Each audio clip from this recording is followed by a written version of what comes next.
No hello neighbors today. No eagles. No reminder you only have a little time left to vote. This is just me wanting to say a few words. I will get back to the policy and issues later because that is what I promised, that is who I am, and that is what our town desperately needs.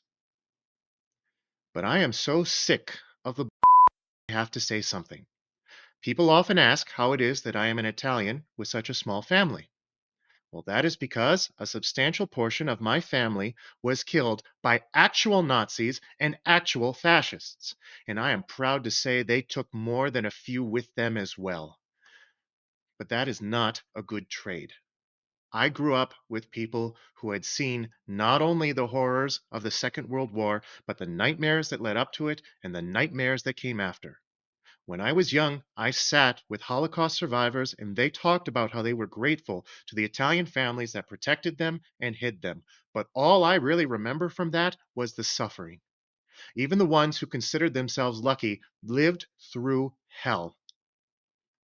All you fools who throw words like fascist around have no idea what the hell you are talking about. You minimize the horror of what happened, and that creates the environment where we are now seeing national groups, my opponent, oh, so vigorously supports, celebrating the massacres from a few weeks ago. Go ahead, say fascist, fascist, fascist. We have free speech. For now, and only if we protect it. And yes, there is a technical definition you all can debate. I admit I do see a lot of things right now that are way too uncomfortably close to the stories I heard growing up, and I worry about where we are going.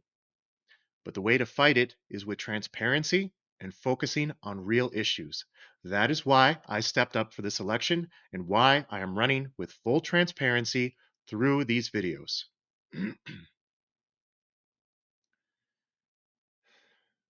She is too corrupt to extend me the same courtesy, but I will outright say this.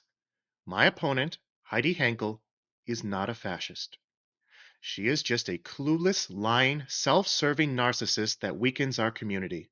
Her lies and corruption are sickening, so I call them out with detailed analysis and full documentation. I am not watering down my message, but I am making damn sure my campaign is run with integrity. There is video of my signs being stolen, yet despite her accusations, we have not touched any of my opponent's signs. Although we certainly have reported the many false placements, so they might want to check with HOAs and code compliance. And whoever put out the Hail Hankel signs, I unreservedly condemn it. I get the joke. She is an authoritarian. Say that outright in the public square. Use these signs to protest her where you show up, put your name on them, and state your grievances. Report her for First Amendment violations. But do not do this just after we had a massacre and it might be misinterpreted. Do not mimic her signs during an election and place them where they are not allowed. All of this is the kind of shady her campaign does. And you accomplish nothing. We are getting such strong and diverse community support that we vastly outnumber her sign placements. And we have had to deploy more signs than we ever imagined to meet the demand. 5 times what I was told was the maximum number we would ever possibly need. 5 times. And by mimicking her logo and signs, you are actually increasing the visibility of her campaign because somebody driving by can't tell the difference. And if you have so much time and money, help us defeat her in the public square. I will also note those signs are impressively perfect mimics of my opponent's materials. It would be very difficult to mimic without the original files.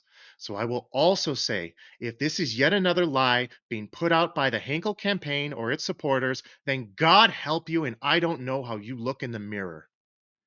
Municipal government is about potholes and public safety, taking care of the local environment and not going broke from taxes. All so we can live peacefully together as neighbors. I am disgusted that apparently I am the only one who wants to talk about policy, local issues, in what our community needs. I think we deserve better, and I will continue to focus on policy and transparency. But I had to say something. This is embarrassing. Act like adults.